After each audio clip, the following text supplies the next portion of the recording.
Conexão Verde está no ar. Hoje, Conexão Verde traz uma novidade.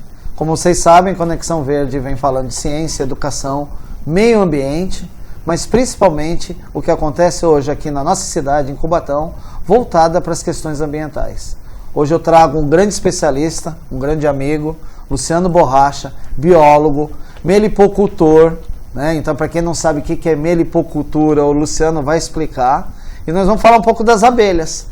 Luciano, me explica para mim, né? Explica para o público, né?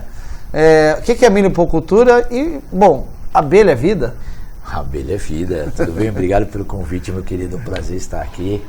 Tudo bem com vocês? Bom, aproveitar esse convite para falar sobre a Baixada Santista e sobre as abelhas, sobre o nosso potencial, né? Além das abelhas que a gente conhece, que é a Apis mellifera, abelha com ferrão, aí abelha Europa, africana, nós temos as nossas abelhas aqui da América do Sul, que são as abelhas nativas, abelhas indígenas, ASF, abelhas sem ferrão. A mais conhecida é a jataí, né? Nós temos a uruçu amarela, a mandaçaia, temos... Em São Paulo a gente tem uma lista de 61 espécies de abelhas diferentes, tudo sem ferrão, né? E elas são desse continente e elas foram feitas para as flores desse continente, evoluíram anos e anos para polinizar as frutas, né?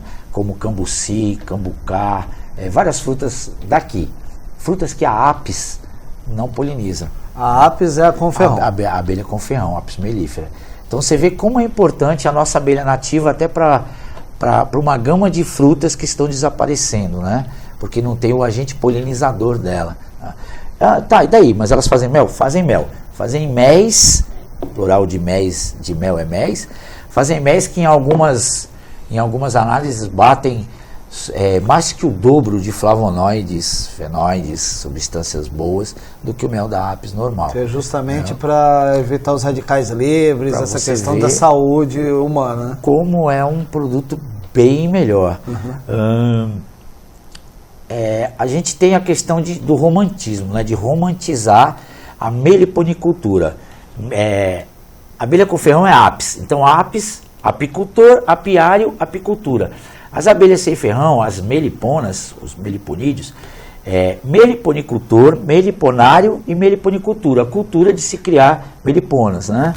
Então, temos mais de 300 espécies, eu acredito que 80, 90 espécies a gente consiga um trabalho de retirada de mel, tá? Mas elas produzem uma carga muito menor de mel. A jataí ele vai produzir 1 quilo, 1,5 kg no ano, talvez 700 ml. A gente está falando uma colmeiazinha produzindo isso aqui por ano, mais ou menos. Talvez até o dobro, mas é por aí, com uma boa florada, né? Se a pessoa pensa em viver disso aqui, vai morrer de fome. Tem umas 300 colmeias, né? E detalhe, a jataí, o raio de ação dela é 600 metros. Tá. Então você tem que ter uma gama de florada em 600 metros. Que ela vai muita flor para fazer uma colher de mel, né? A uruçu nordestina já vai a 2 km, a Apis vai a 5, 6, né? Mandaçaia a 1,100, 1,200. Então, elas, por espécie, elas diferem, né? Ela tem um raio de ação. Um raio de ação menor. E a gente sabe que as cidades não têm muito a oferecer. Santos tem a maior área continental das 9 cidades, se eu não estou enganado. É uma área muito boa ali, de Guarujá até Bertioga, tem uma coisa fantástica. Então a gente tem potencial para bons méis. Mas a gente está falando uma área mais arborizada, né? Sim. Se a gente fala da questão urbana... Serra do Mar, nossa, cara, Cubatão é uma cidade que, assim, meu 55 anos, meu pai era cozipano, participou do projeto de colocar os filtros nas chaminés. Então, para quem conheceu, para quem viu, para quem vê Cubatão hoje, é um orgulho. É uma coisa assim, tal. É muito prazeroso até falar, olhar a Serra do Mar e ver, caramba, que lugar lindo, cara. Aproveitando, já que você falou de Cubatão, tem abelha no manguezal? Tem, pô. Inclusive a gente tem um livro, se não me engano, chama O Guará. Não sei se é o Guará, o Guará Vermelho, agora não, que até o prefácio desse livro é escrito pelo PNN, Paulo Nogueira Neto, um dos maiores ícones da meliponicultura. Você vai achar muita abelha em Plebeia droriana, você vai achar uma das menores abelhas, que é a lambiolio, né? Entre o Mangue e a Serra do Mar, ali é transição, você vai achar muita Aguaraí para o bicolor, que é uma abelha que está no livro vermelho, né? Está ameaçada. Muito. Nós temos a urso amarela e a bicolor no livro vermelho. Então a gente tem ela aqui, isso é legal. E essa jataí, ela é mais urbana, né? A jataí é a que mais se adaptou ao meio urbano. Tá. Você pega ela no bloquinho ali, pronto. Né? Em caixa de luz, de energia elétrica. Ela arrumou um cantinho. Cano de escapamento de carro, mano. Ela é complicada as enxameações dela. São abelhas inofensivas. Né? Não tem ferrão. Desprovida de ferrão. Na verdade, o ferrão atrofiado, né? Ferrão atrofiado. Mas elas têm mandíbulas, algumas muito fortes, e acabam beliscando e incomodam. Né? Não a ponto de você sair correndo. Depende da sua tolerância. Né? E assim, cara, eu fiz educação física, né, em 2000, e muitos anos de capoeira, sou mestre. E quando eu conheci as abelhas nativas, a minha vida fez um ciclo, assim, que eu fui obrigado a fazer faculdade de biologia, pós-graduação e viver disso. Porque o negócio me transformou. É assim, quando você vê uma abelha nativa, tem que pôr uma placa, perigo. Você pode se apaixonar. E aí o negócio fica louco. Porque atrai, né? É vida. A gente fala de polinização, a gente está falando de serviço ecossistêmico que elas oferecem de graça para a gente, que é polinização, junto com a polinização, frutificação, é uma série de elas coisas. São lindas, ela não é como a apis, cada espécie é diferente. Elas são lindas, você pode manipulá-las. Inclusive já tem o começo de alguns trabalhos de abelhas nativas, assim como tem a ecoterapia para especiais, já tem para cadeirante, depressão, autismo, já tem alguns trabalhos com abelhas. É impressionante o estudo, a gama que dá para se usar a abelha nativa você diz que essa questão do manejo mesmo, você você uma abrir criação uma caixa, sua em casa. Assim como a pessoa, um especial anda de cavalo para uma terapia, né? Tem o manejo das abelhas, você colocar um melzinho na mão de uma criança que não se comunica, e aquelas abelhas todas coloridas voando, e a criança nunca falou, e olhar para a mãe e expressar alguma coisa assim, a mãe fala, caramba, ele não é assim tal, e a criança encantada. A pessoa desenha um coração assim de mel, assim, aí enche de abelha, fica um coração assim tal. É impressionante, cara. Você fez um encontro em Santos, foi o ano passado? Em Santos a gente já fez 5 encontros, 5 seminários, né? Esse ano era para ser em maio, e aí muita correria, acabei jogando para setembro, né? Vamos fazer em setembro. Vai ter esse ano, então? Vai, já temos uma boa verba aí, os vereadores apoiando, isso é legal. Muita correria porque você estava no AgriShow, né? Me conta um pouco dessa história, né? Também, a gente recebeu esse convite da Secretaria O que seria o AgriShow, para quem nunca foi? AgriShow é uma das maiores feiras de agro do Brasil. Ela é imensa. Nossa, tudo que você pode imaginar tem uma potencialidade, assim, um network tremendo. E a gente preparou nosso produto para ir para lá. E foi 7 dias bem intensos, né? O preparo do produto é toda essa história aqui, né? Rotulagem, certificar. Elas estão todas certificadas. Todas certificadas com CISP, né? Já estamos atrás do CISP artesanal para vender em todo o Brasil. Está tudo regularizadinho, tudo certinho, né? E a gente como instituto, o Instituto 4E, né? Eu gosto de falar não na primeira pessoa, né? A gente fala sempre no Instituto, que são 3 sócios, 4E são os 4 terroirs, né? Essenciais para a vida. Então a gente trabalha com... O que seriam eles, para quem não sabe? Acho que aqui não dá para mostrar, mas o símbolo do 4E são os 4 elementos, né? O fogo, a água, o solo e o ar. Né? Os 4 elementos. Então o Instituto 4E são os 4 elementos essenciais para a vida. Tá? E aí a gente trabalha não só com mel, não só com os principais concursos de mel do Brasil, o que dá a oportunidade da gente ter essa gama de méis, de floradas muito diferentes que as pessoas não conhecem. Estudamos bastante. Temos uma melipoteca, que é uma biblioteca de méis, né, do Brasil inteiro.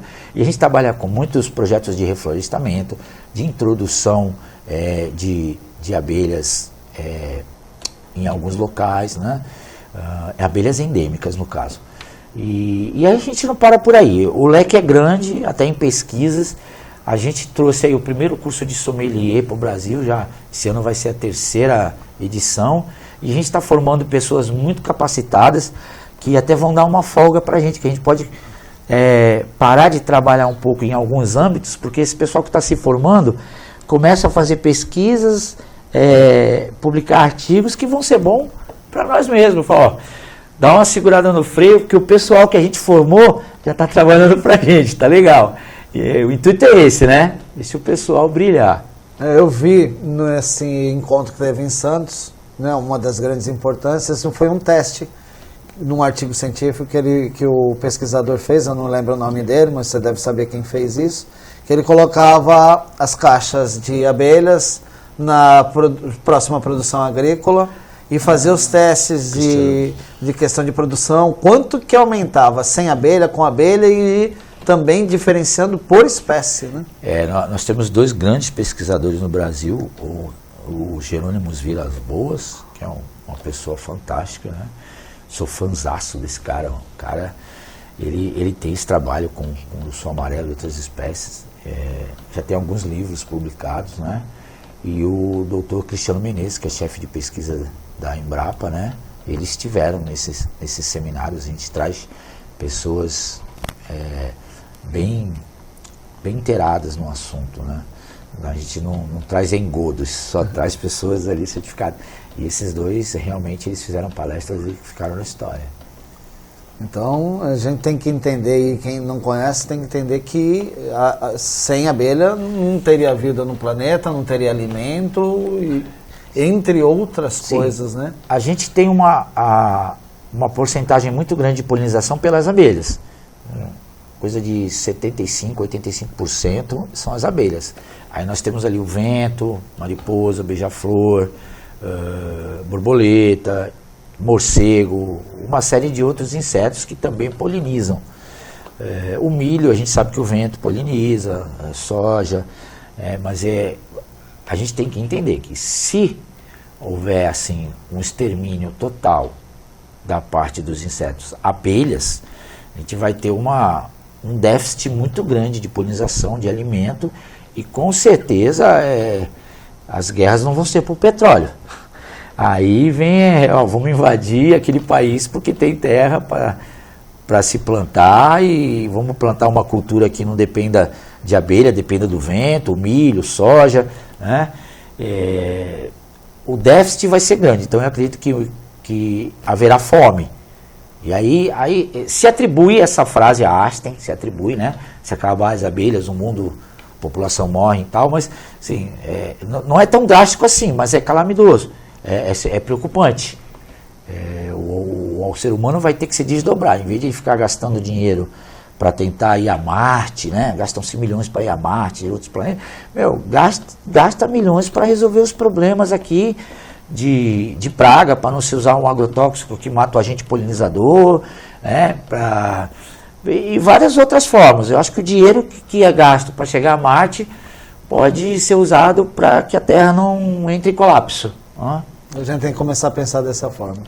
Pessoal, nós estamos aqui no Conexão Verde hoje com o Luciano Borracha, um grande especialista aí na parte da melipocultura, contando um pouco da sua história, e a gente continua no segundo bloco. Você sabia que o Pix não tem taxa de cartão e foi criado aqui no Brasil pelo Banco Central? Pô, eu sei demais, tenho o maior orgulho disso. Pô, só recebo no Pix hoje em dia, tudo muito rápido, cara. Até um picolé na rua eu compro no Pix. Olha só em 2024, centenas de bilhões de reais de dinheiro que ia ser entregue em taxa de cartão foram injetados aqui no Brasil. Quem tá do lado do povo brasileiro tá do lado do Pix. Criado aqui, do nosso jeito, o Pix é rápido, seguro e sem taxa, e o dinheiro fica no Brasil. Isso é soberania, meu povo. Eu tô do lado da verdade, e o governo do Brasil tá do lado do povo brasileiro. Conexão Verde volta aqui com o Luciano Borracha, biólogo, especialista em abelhas. Ele está contando um pouco das histórias dele, falando da importância de abelhas. Mas a gente tem que começar a entender a importância delas aqui na nossa região, né? Santos, Cubatão, você começou a falar algumas dessas coisas relacionadas às abelhas. Te perguntei do manguezal. O que você tem hoje, assim, vislumbrando a nossa região, que é uma região muito urbanizada, que vem crescendo essa questão da população. me dá um parâmetro do que você vê na nossa região com relação à abelha, né? Lógico. Né? A gente tem, por exemplo, hoje uma exposição lá no Orquidário, que eu acho interessante as pessoas conhecerem, mas também essa questão do que tem sido feito, né? O que está sendo feito para proteger as abelhas aqui na nossa região? O que você tem visto? André, eu acredito que assim, a gente tem muitos projetos na Baixada Santista. Acredito que falta uma rede de conexão. Por exemplo, tem o projeto do Guará Vermelho, o pessoal pega lixo, né? Eu já tentei várias vezes, eu não consigo um tempo hábil. Falo, dessa vez eu vou, porque é um trabalho maravilhoso, cara. Né? Tem um projeto de reciclagem também, de um amigo seu que você conhece, tem um projeto, eu não sei se é Viva Verde o nome do Mangue de Bertioga. Mangue de Bertioga, a professora Sueli foi premiada e tal. Tá. Então, assim, tem muitos projetos na Serra do Mar aqui e tal. Acho que falta uma rede para a gente trabalhar junto e um apoiar o outro e crescer, porque são todos projetos que se alinham. Eu junto com os guarás lá, eu vou achar abelha. Eu junto com as abelhas vou achar um nicho para outros projetos. Cubatão, a Serra do Mar, ela tem um potencial assim. Eu já tive alguns pesquisadores que eu convidei para seminário que desceram no aeroporto. E ao descer a Serra do Mar, os caras ficaram, nossa, mano, eu sou da Bahia, eu ando na Mata Atlântica, eu não sabia que Santos era assim, eu desci a Serra, eu vi aqui, os caras ficaram deslumbrados, eles acham que Santos né? E assim, potencialidade que Santos, quando eu falo Santos, a Baixada Santista tem para a área verde, em relação ao manguezal, a Mata Atlântica, a parte do berço ali, onde as abelhas vêm ter a sua cria, a parte do Instituto Itamar de Ubatuba até aqui. Cara, a nossa biodiversidade, a nossa potencialização para pesquisa é muito grande. Eu acho que falta um pouco mais de política para isso. Organizar, trocar figurinha e tudo mais. Juntou as 9 cidades, a gente derruba. São Paulo era para chegar e falar, ó, que é o foco da pesquisa do meio ambiente, cara. Que é lindo, cara, é muita coisa, meu. Deixa eu aproveitar, a gente está falando muito das abelhas, né? Mas a gente não falou especificamente do impacto. O que vem causando a redução das populações das abelhas, principalmente as nossas nativas, né? Vamos lá. Fumacê. Tá. Um pernilongo, né? Fumacê, desmatamento e queimada. Né? Os últimos 10 anos nós tivemos um boom na meliponicultura que ajudou muito, né, a estar tirando essas espécies desse parâmetro aí, desse raio de extinção, subiu bastante, né? A meliponicultura deu uma incentivada na produção. Cara, cresceu bastante, mas o pessoal quer ter a abelha sem ferrão, que são muito bonitas, são mansas, como um pet. Eu ia até te perguntar isso, não dá para eu ter no meu apartamento? Totalmente, totalmente, mas assim a gente tem que ter uma visão que é uma abelha nativa da Mata Atlântica, que ela pode viver ali, mas que ela vai fazer uma força muito grande na área urbana, para a florada, que você tem o problema do fumacê, né? Você tem uma série de problemas ali da selva de pedra, até a própria atmosfera, que não é igual do meio das árvores, né? Então ela não vai viver, ela vai sobreviver. E você vai alimentar ela com xaropinho e tal. E assim, romantiza-se a meliponicultura como um pet. Tá. Não estou falando que é errado ou que não pode. Mas ela é um animal silvestre. Para tê-la, você precisa de um cadastro do GFAO, do GEDAV, né, para estar regularizado.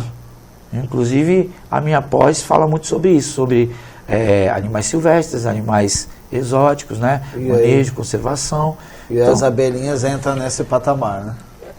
Abelha apis com ferrão. A rainha da abelha apis voa. Ela voa, o enxame vai atrás dela. Então, se vir uma nuvem de agrotóxico, a rainha e as abelhas vazam. Se tiver uma derrubada de árvore, a rainha e as abelhas vazam. Se tiver uma queimada, a rainha e as abelhas vazam. Abelhas sem ferrão, nossas abelhas nativas. A princesa foi fecundada, o abdômen cresce, as asas atrofiam, ela não voa mais. Vive lá de 2, 3 anos sem voar dentro da colmeia. Ela não sai mais da colmeia. E as abelhas não abandonam a rainha. Então, se tiver uma queimada, um agrotóxico, uma derribada, acabou o enxame. O pessoal costuma falar assim, minha abelha já está aí e foi embora. Não foi embora, ela morreu. Ela morreu.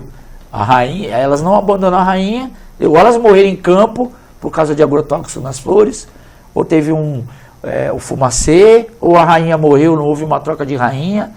Então, assim, tem vários motivos. Ela é muito mais frágil que a apis. A apis que não é daqui, é exótica, é um trator. A apis aqui é um trator. É como o Elon Musk deu ré no foguete, mas a gente não consegue controlar a apis. Ela enxameia para lá, enxameia para cá. E, assim, tem muita diferença entre nossas abelhas nativas e a apis. E mesmo assim, a gente corre o risco com as derribadas, as queimadas e os agrotóxicos. Antigamente, você ia viajar com o Opalão, com a Brasília, com o Fusca, o para-brisa fica cheio de grilo, borboleta, mosquitaiada toda ali. O radiador lá cheio de inseto. Hoje você não vê mais nada. Não é nada, está acabando tudo. Né?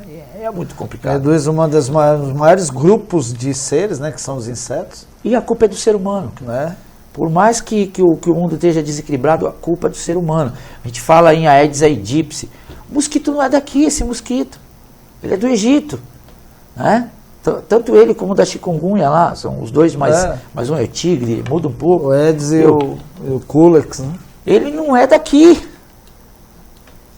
E assim como o javali, o peixe escorpião, que está aí, o peixe-leão, né? Peixe-leão. Então, está acontecendo isso com as abelhas nativas. Pessoal, elas são muito bonitas, espécie muito diferente. Por exemplo, ela é endêmica. Na Bahia tem a Scutellarius, que é a Ursu nordestina. Lá, não tem aqui. O pessoal quer ter, o pessoal tem ela aqui. No Maranhão tem a Ursu cinzenta, Tiúba, a fasciculata. Que só tinha lá. Só tem lá, ela é grandona, cinza, linda, maravilhosa. Produz mel. O pessoal quer ter, traz aqui. Nas montanhas do Espírito Santo tem a Ursu capixaba, a Ursu negra. É proibido sair de lá, cadê? O pessoal quer ter, o pessoal traz. Por que você tem duas espécies aqui em extinção, a Ursu amarela e a bicolor, e você vem com a narrativa de que, mas na Bahia não tem mata, ela está acabando lá, eu quero salvar ela e tal. Então abre uma ONG lá, manda dinheiro e faz um projeto para salvar ela lá. Você não precisa, porque o ser humano, ele tem... A planta que ela poliniza está lá, né? É o pau-pombo, principalmente, né?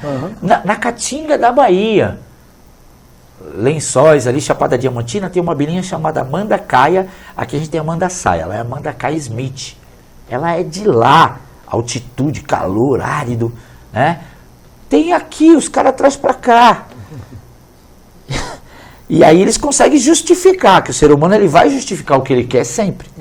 Né? E assim, a gente tem essa briga de, olha, a abelha endêmica, a abelha está morrendo, Tem até essa briga, né, entre os meliponicultores, você ter só a abelha da sua região e os caras dizer que não, e tal. Até isso gera uma certa... É complicado. Esse mel, ele pode ser contaminado? Por exemplo, a abelha pegando uma planta, retirando seu pólen, seu néctar, e aí trazer essa contaminação para dentro de uma colmeia? Olha, é muito bom que manejo de caixas de abelha sejam feitas por pessoas instruídas, e a retirada em vaso desse mel sejam em casas certificadas como entrepostos, né? E tenham análises desses méis. Tá? Mas o que se acontece, que uma das bactérias que pode sobreviver no mel é o botulismo. Né? O botulismo, sim. Mas, se você não vê no jornal, a pessoa morreu de botulismo no mel, tal, você vê isso no palmito. Né? É muito raro, mas pode acontecer. O botulismo ele é muito complicado. O ser humano, a criança de 1 ano não tem sistema imunológico para isso. Então tem que ter um manejo muito bom, né? Não é qualquer um assim que tem... o pessoal faz muito resgate de abelha, vai lá com o balde, tira mel, acaba vendendo mel. Isso não é legal, principalmente na região que tenha muita química, uma indústria, né? Tem que tomar muito cuidado com isso. Porque pode ter uma contaminação, alguma coisa, ou bactéria, alguma outra coisa. Um estafilococcus vai dar uma de barriga e acontece. Porque é muito aventureiro, muito empirismo, né, e tal. Eu sei, eu sou, eu faço e nunca aconteceu. Então e aí quando você, não estou falando mal do empirismo, eu trabalhei com empirismo, ainda trabalho muito tempo, mas quando você estuda um pouco mais, você sai um pouco da bolha, você vê que você se conscientiza de um monte de normas, né, que é preciso. Principalmente questão de segurança e saúde, né? Pô, impressionante. Fora que isso aqui... Vamos falar, por exemplo, por que o açaí ele ficou tão famoso, o açaí? Principalmente para os atletas e tal, né? O açaí ele tem uma quantidade de antioxidante muito grande e ele combate os radicais livres. E o açaí ficou famosíssimo. Ele não é um remédio, ele é um superalimento. Então você tem que olhar o mel como um superalimento. A quantidade de flavonoides, de aminoácidos, de vitamina, de mineral que o mel tem é muito grande. Aí a vovó vai lá, pega o mel, pega uma colher de mel, põe o alho, põe o gengibre, põe o limão e esquenta. Não se esquenta mel. Aí você está fazendo os flavonoides irem embora, porque são voláteis.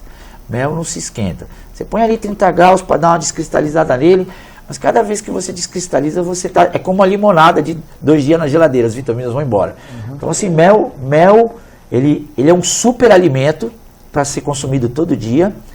Ele é benéfico. Eu sou diabético, eu não como... Mas quem foi o nutricionista, o médico falou que você não pode... Não, eu quero ver. Porque a série de artigos que já tem sobre bons méis, principalmente os de abelha sem ferrão, alguns têm até aí uma ação antiglicêmica, né? Isso é muito legal. A gente fala que o jataí é o melhor mel que tem. Não é que ele é o melhor mel que tem. É o mel que tem mais estudo, é o mel que tem mais pesquisa, é o mel que tem mais... me fugiu a palavra agora. Mas os outros são potencialmente maiores. Porque muito dos flavonoides dos méis estão na resina da região. A abelha sem ferrão, ela faz um pote de cera, ela não faz favo. Um pote de cera cheio de resina e própolis. Então o mel que está fermentando lá, ele vai puxar os flavonoides. Ele vai puxar que flavonoides dessa resina? Da região. Então você está pegando o mel do Pará, é um flavonoide. Se você está pegando o mel da Amazônia, é outro flavonoide. Você está pegando o mel de... Então assim, qual mel que é melhor? Qual mel que é bom? Ou esse mel de eucalipto é bom para quê? Eu vou falar, depende, são 170 tipos de eucalipto, senhora. 80 dá mel, 27 são bons, 3 são excelentes. Dá para me falar do que esse mel é bom? Vou estar mentindo para a senhora, mas ele é bom. Tá? Então assim, eu não gosto de trabalhar com... é bom para gripe e tal. O pessoal me fala assim, eu estou gripado, me vê uma própolis. Eu falo, cara, você toma creatina, você não tem que manter o nível de creatina no corpo para estar legal? Própolis é a mesma coisa, sistema imunológico. Mantém seu sistema imunológico alimentado que você vai ficar legal. Não vai tomar só própolis na própolis hoje, a gripe não vai passar. Não tem como. Às vezes melhora, mas... Já cheguei a dormir no ar-condicionado, acordar com a garganta, chegar lá fazer um gagarejo com própolis, mas não é isso, né? Não é isso, tem que sempre tomar. Se alguém quer saber um pouquinho mais sobre as abelhas, conhecer um pouco mais, ou quem sabe te procurar com relação aos seus produtos, exposição, palestra, como é que faz, Luciano? A gente tem um Instagram, Instituto 4E. Pode mandar o recado. Instituto4E.br, né? O meu Instagram é Biolovidas 2025, mas eu vou conferir, porque ultimamente a cabeça bem cansada. Vamos lá. Biolovidas@gmail.com. Biolovidas 2025. Esse é o meu. Gosto de orquídea, eu posto algumas orquídeas lá, né? E aí qualquer pergunta sobre méis, sobre polinização, sobre abelhas, a gente responde no meu particular lá, no Biovidas. Mas o que você quiser saber sobre méis, sobre o Instituto 4E, tá? Sobre o curso de sommelier que a gente trouxe para o Brasil. E vai ter um próximo encontro, então, novembro. Em setembro a gente vai fazer na Baixada Santista aqui, estou pelejando uma faculdade, tá aí as faculdades que quiserem apoiar a gente, né? Tá. Porque, na verdade, o que eu quero fazer é uma coisa maior. É o 5º ano que a gente faz um seminário de abelha, mas o que a Baixada Santista tem é tão rico que eu gostaria de trazer 3 palestrantes de abelha, 3 palestrantes de mamíferos, 3 palestrantes de aves, 3 palestrantes de peixes, e aí a gente fazer o primeiro congresso de biologia da Baixada Santista, congresso ATA, Água, Terra e Ar. Eu acho que a gente tem essa potencialidade, tem esses planos. A gente tem excelentes universidades aqui. E eu acho que as universidades poderiam abraçar isso, né? Conhecimento, palestrante a gente tem, e vai ser um negócio legal. É isso aí, Luciano. Obrigado. Se você quer dar um recado, alguma coisa para a gente finalizar. Segue a gente no Instagram, Instituto 4E, vem fazer pergunta. Mel não é remédio, é um superalimento, consuma mel. E é isso, galera. Precisando, procura a gente, Instituto 4E. É isso aí, Luciano. Obrigado. Conexão Verde fica por aqui, gente. Obrigado. Até a próxima.